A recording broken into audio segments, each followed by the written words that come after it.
Lo primero de todo, yo quería agradecer a Laura y a Jordi la oportunidad que nos dais por exponer pues, el resultado de un trabajo de 2 años que lo hemos hecho con una gran ilusión, pero que también lo hemos podido hacer en coordinación con vosotros, con Generalitat, con el Ayuntamiento de Barcelona, con distintos afectados durante alrededor de unas 20 reuniones de coordinación que cuando las empezamos, al principio es verdad que pensamos que podía ser un incremento, ¿no?, en el trabajo, pero que al final se ha revertido en un desarrollo mucho más fluido del proyecto y en reducir plazos a la hora de la toma de decisiones y ir haciendo pues eso, propuestas y acordándolas con quien realmente tiene una cercanía a la ciudad y a las interferencias que tenemos que solucionar con este proyecto.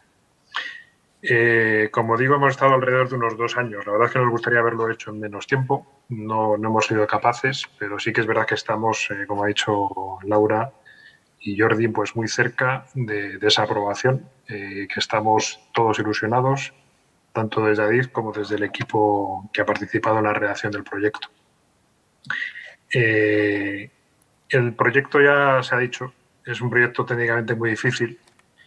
Han participado 3 grandes ingenierías, luego veréis los logotipos, y también algunos asesores y expertos, del que quiero destacar sobre todo a Daniel Fernández, que es catedrático de la UPC y experto en hidrogeología y que ya participó también en unas jornadas explicando el problema concreto de la hidrogeología, que es el gran problema seguramente que tiene este proyecto.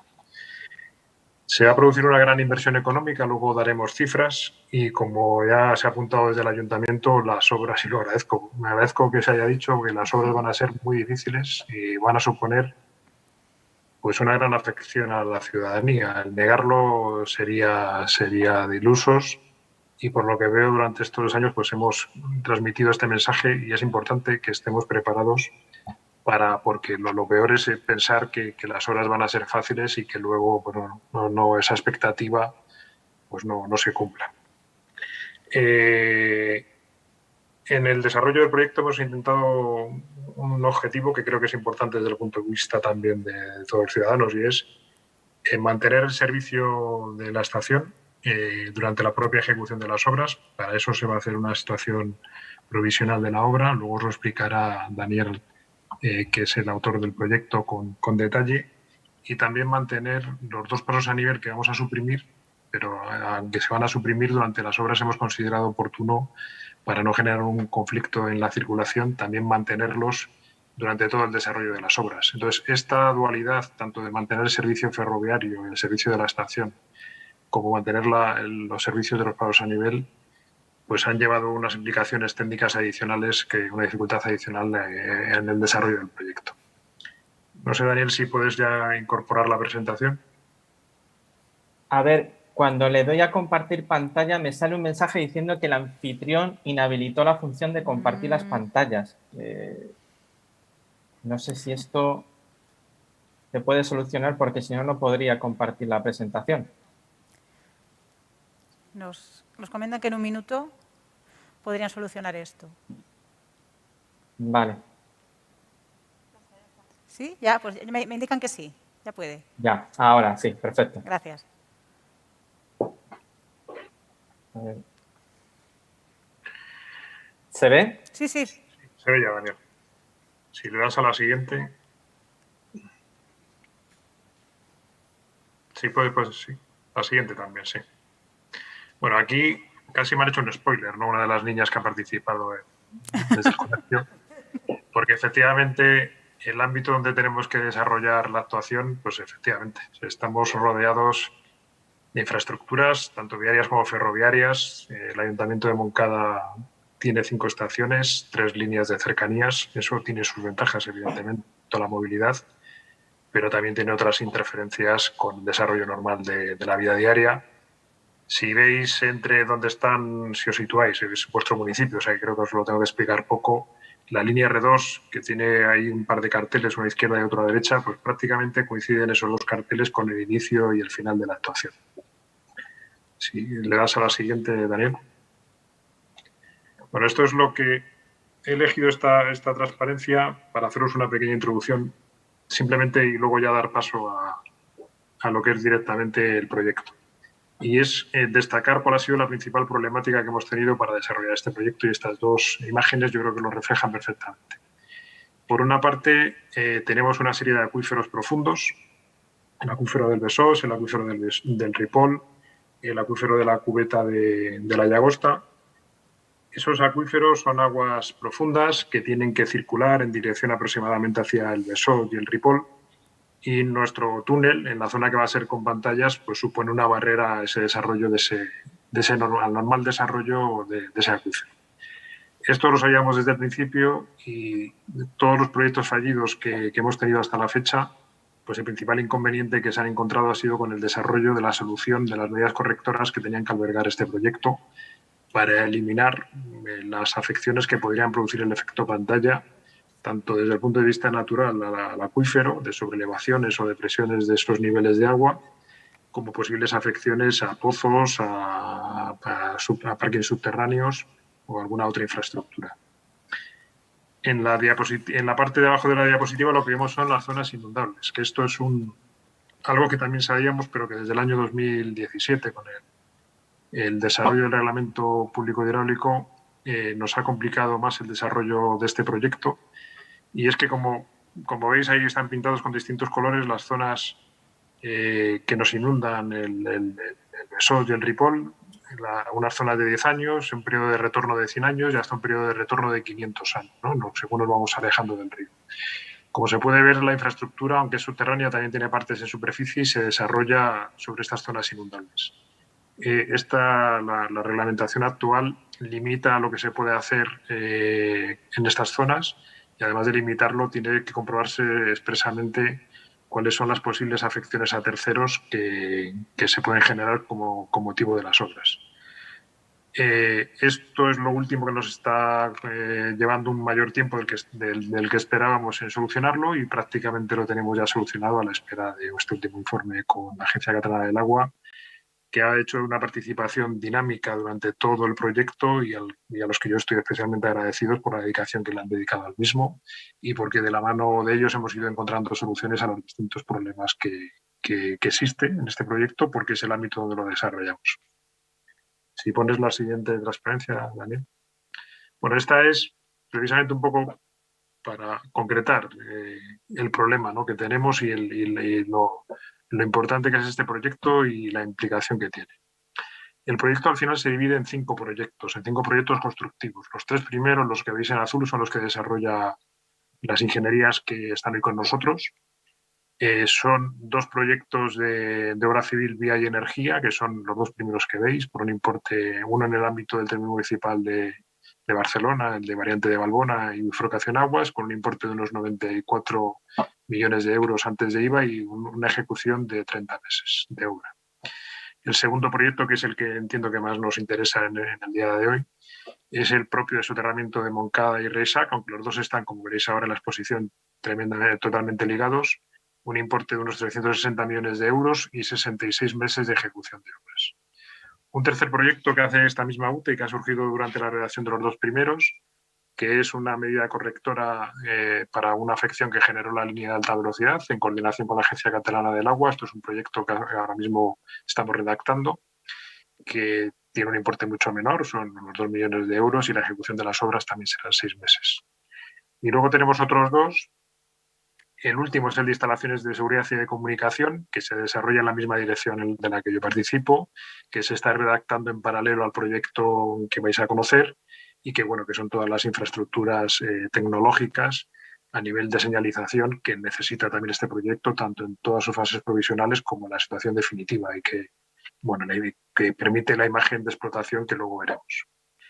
Y por último, el proyecto propiamente del edificio, del edículo de la estación, que se ha ido redactando y desarrollando también en paralelo a este proyecto, que me comentaban, Laura, después de la reunión que tuvimos en la última comisión, me decían que lo habían conseguido meter ya en supervisión, lo cual me sorprendió, pero lo han metido ya en supervisión después de los últimos cambios que se acordaron hacer, y que es un proyecto que no pide pan, no corre prisa, en el sentido de que es un proyecto que, como veis en el plan de obra que veis más abajo, pues se tiene que desarrollar cuando ya está bastante más avanzado el proyecto propiamente del soterramiento.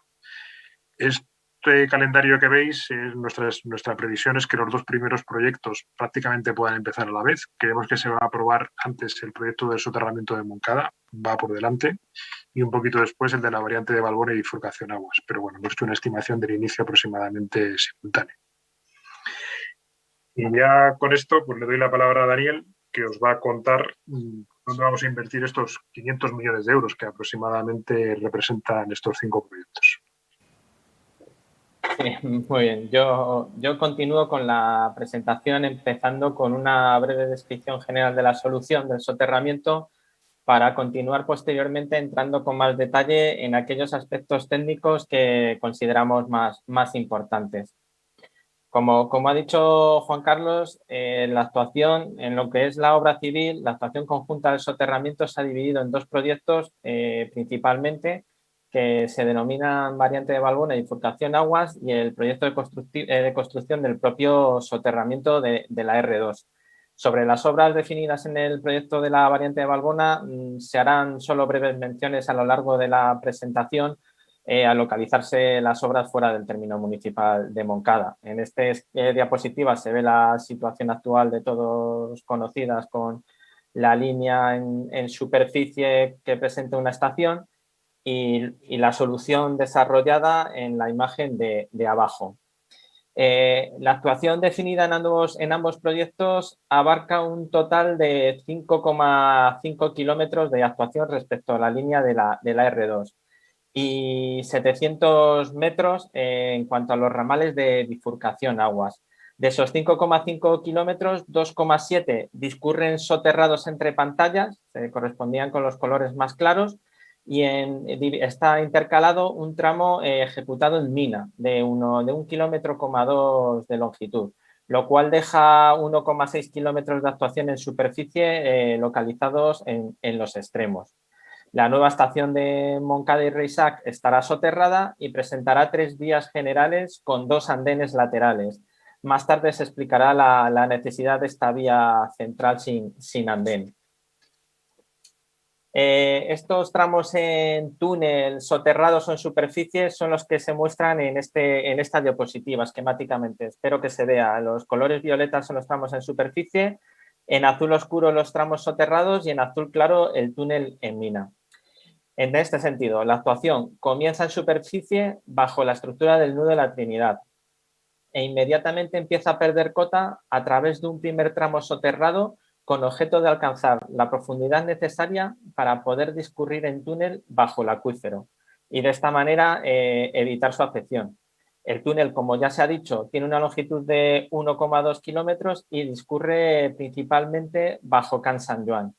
Poco antes de la entrada al casco urbano de Moncada y Reixac, la futura línea comienza a elevar la rasante, con objeto de dejar a la futura estación de viajeros lo más cerca posible de la superficie, estando, por supuesto, soterrada.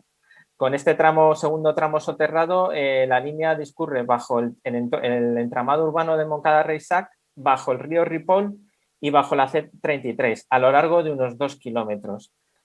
Una vez superado el cruce bajo la C33 es cuando la rasante ya se eleva definitivamente para conectarse en superficie con las vías existentes. Bueno, simplemente comentar que el punto de división entre la actuación desarrollada en el proyecto de la variante de Valbona y el proyecto del propio soterramiento de la R2 se localiza a la altura más o menos del punto limpio de Valbona, en el comienzo del tramo en túnel.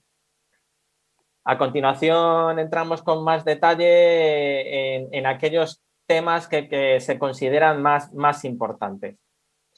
En esta diapositiva se muestra el esquema ferroviario diseñado para la futura línea ferroviaria. En líneas a trazos se corresponde con la actuación definida en el proyecto de la variante de Valbona y en líneas continuas en el proyecto del soterramiento. El esquema ferroviario definido para la futura línea R2 está compuesto principalmente por una triple vía general a excepción de 2 tramos. El primero de ellos se utiliza en la zona de Valbona y está definido con 4 vías. Sin entrar en mucho detalle, solo comentar que se debe a una situación provisional en donde las 2 vías situadas más al este se encuentran cortadas al tráfico ferroviario y de esta manera se asegura el mantenimiento de las actuales circulaciones en doble vía. Esta situación provisional se vería pequeño en este esquema, donde las dos vías situadas más al este están cortadas y por lo tanto los trenes circularían por las dos vías situadas más al oeste. El segundo de los tramos que no se presenta con una triple vía se localiza al final de la actuación, en donde la vía situada más al este conecta con la vía central con objeto de dejar el futuro corredor en vía doble y de esta manera viabilizar la conexión con las vías actuales que están en doble vía. En esta diapositiva se muestran dos esquemas en donde se quiere explicar el uso de la tercera vía central. En ellos se muestran los sentidos de circulación de los trenes al paso por el futuro soterramiento. En morado se representarían las circulaciones de la R11, que es importante que no hacen parada en la estación de Montcada-Reixac. Y los rectángulos de color verde hacen referencia a los trenes de la R2. Como se puede observar con esta configuración permite que las circulaciones de la R11 pasen por la vía central independientemente de que se encuentre o no un tren parado en andén, lo cual flexibiliza enormemente la explotación de la línea.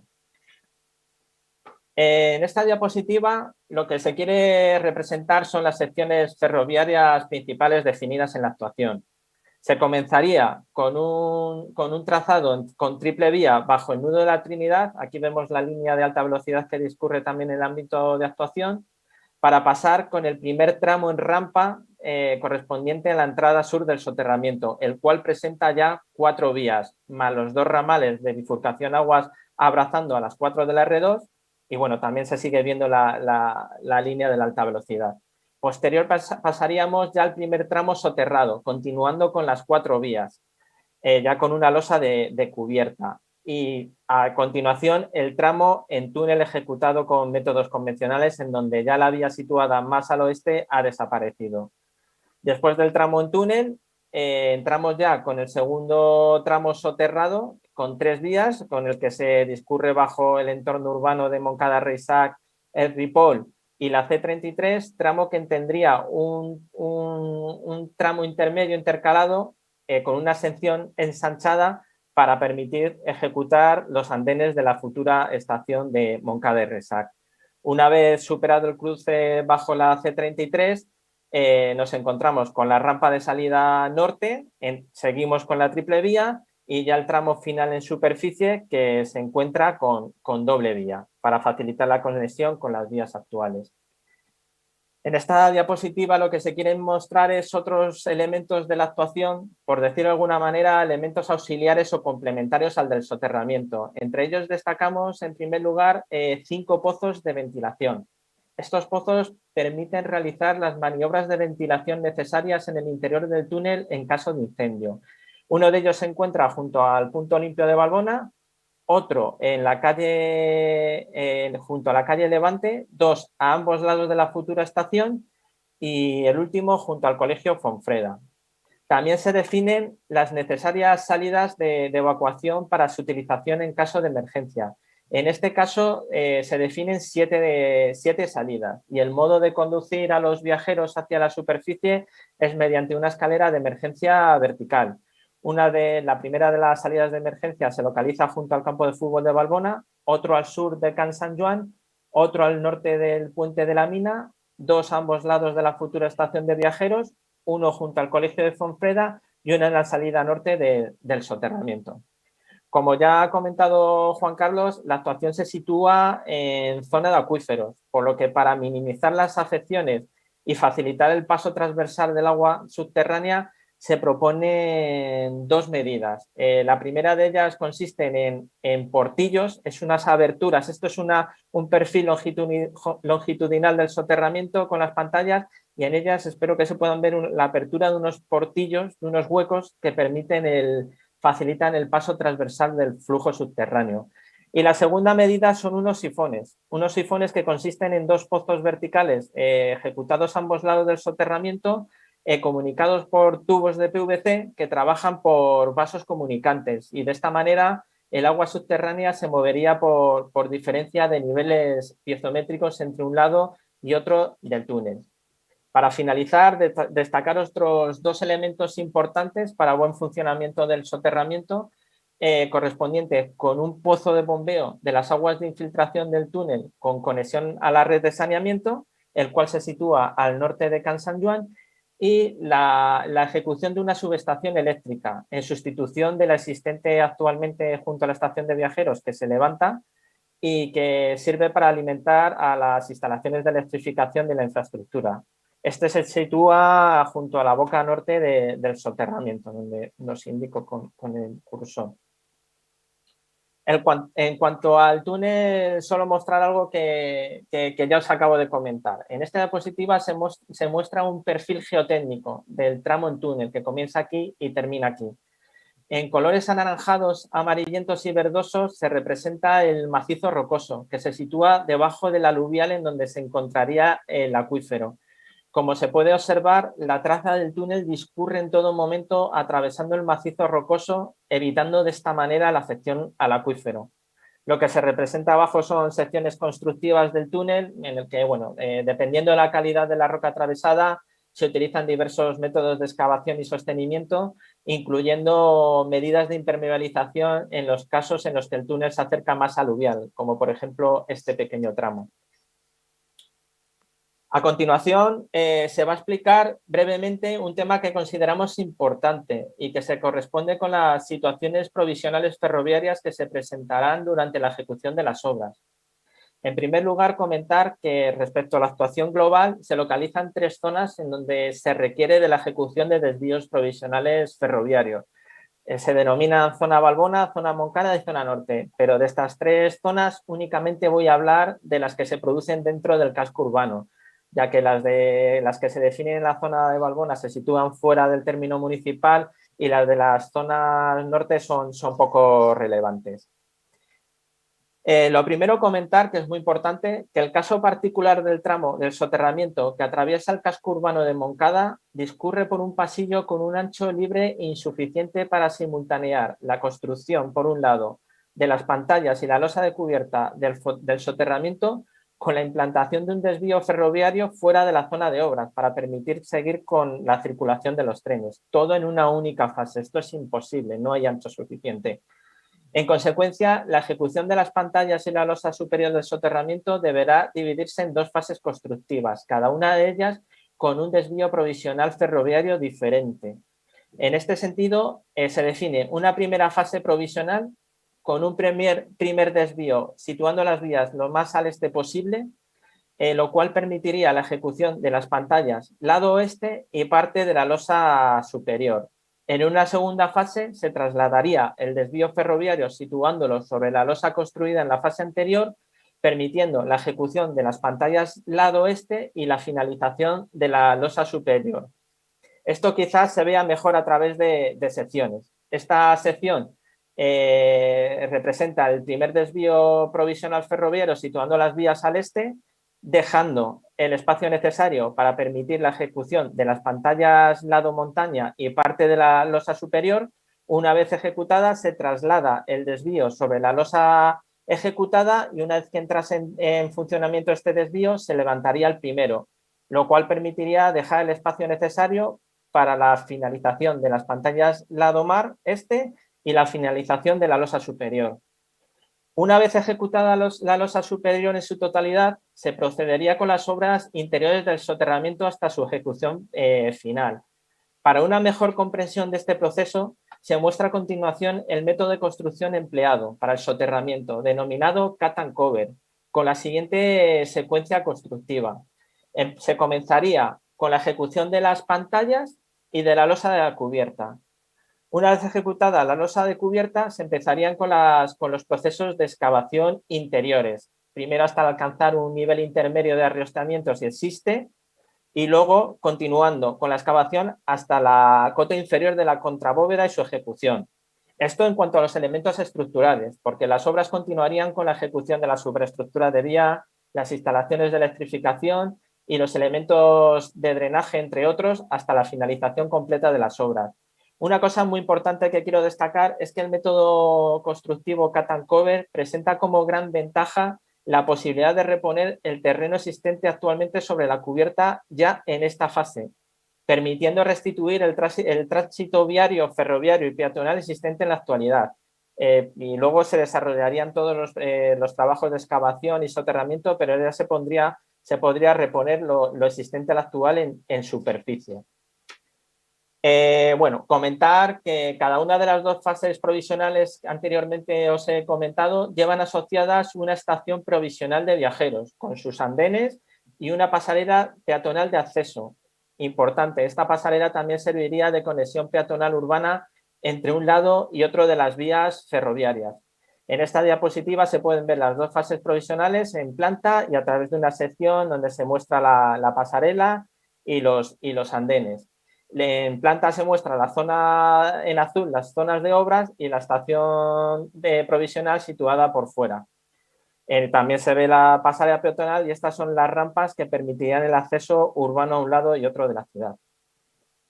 Y bueno, nada más. Con esto ya dejo a Juan Carlos para que finalice la presentación. Bueno, pues si lo pones, hemos querido, alcaldesa, pues poner una imagen final, porque después de estar media hora hablando de temas tan técnicos, pensamos que lo importante es pues poder ver estas dos imágenes, que ahora, esta imagen general, ¿no?, de la perspectiva de cómo queremos o cómo pensamos que va a quedar integrado el ferrocarril en la estación. Yo creo que es algo parecido a lo que los alumnos nos exponían al principio. O esta o la siguiente, Daniel, si nos la pones una imagen ya incluso un poco artística, ¿no?, de cómo acceder a la estación y cómo permitir, pues en un futuro, el desarrollo, lo que este proyecto anda buscando, que es una integración del ferrocarril en esta ciudad. Y nada más.